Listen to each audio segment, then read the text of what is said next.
Assalamu alaikum, I'm Aisha and you're watching Samaa News. Here are today's headlines. The Director General of ISPR, Lieutenant General Ahmed Sharif Chaudhry, has accused the Afghan Taliban regime of fully facilitating terrorists infiltrating Pakistan and said misleading propaganda was being spread against Pakistan's security forces regarding border management. He said there is a strong political terror crime nexus in border regions facilitated by the terrorists.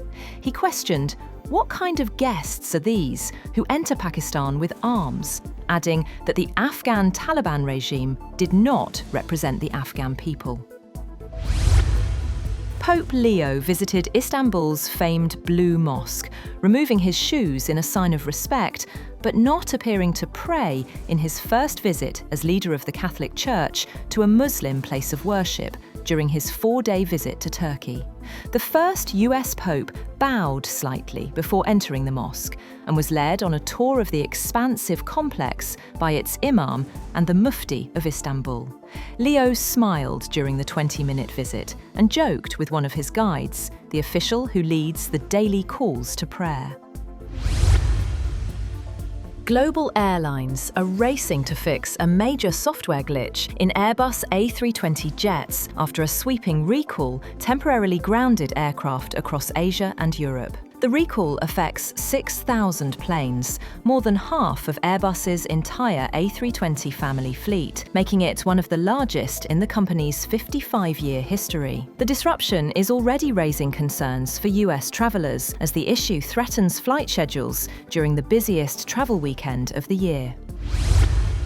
The United States has immediately paused issuing visas to individuals traveling on Afghan passports.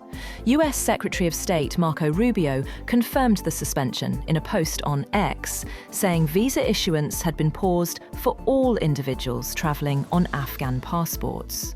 In a parallel move, the US Citizenship and Immigration Services say they have halted all asylum decisions until they can ensure that every alien is vetted and screened to the maximum degree possible. Georgian authorities have arrested opposition leader Alexandra Elisashvili in Tbilisi on charges of attempted arson at the court chancellery building. Police say he broke in at dawn by smashing a window with a hammer, then poured gasoline and tried to set the building on fire. Officials report he was carrying a firearm and injured a court bailiff during the arrest. Meanwhile, the Afghan man accused of shooting 2 National Guard members in Washington, killing one, will face first-degree murder charges. US Attorney for the District of Columbia said that other charges would be filed against 29-year-old Ramanullah Lakhanwal, who she said ambushed the soldiers from the West Virginia National Guard near the White House. Formal charges were not immediately filed against Lakhanwal, who had been in the US since 2021 under a program of then-President Joe Biden's administration to resettle Afghans who helped the US during the war in their homeland. He was granted asylum under Trump. Russian drones and missiles have attacked districts of Kyiv, killing 1 person and injuring 11, with explosions and falling drone debris triggering fires.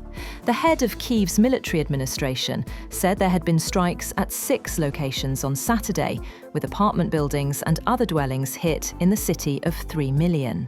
The military administration said the body of 1 resident was recovered from rubble at an apartment building that had been set ablaze. A child was rescued from the same building. Anthony Albanese has become the first Australian Prime Minister to tie the knot while in office, when he married his partner Jodie Hayden in a private ceremony. The couple married at a small ceremony in the presence of family and close friends at The Lodge in the capital city, Canberra.